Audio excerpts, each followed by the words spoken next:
Assalamu alaikum everyone. My dear learners, I am now going to share with you auxiliary verb have.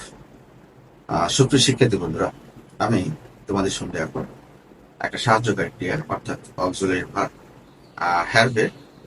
হ্যাভের কিছু ব্যবহার নিয়ে কথা বলতে চাচ্ছি, যেটা আমাদের দৈনন্দিন জীবনে অনেক সময় ইংরেজিতে কথা বলতে সাহায্য করে থাকে। So let's learn. তো তোমরা দেখো,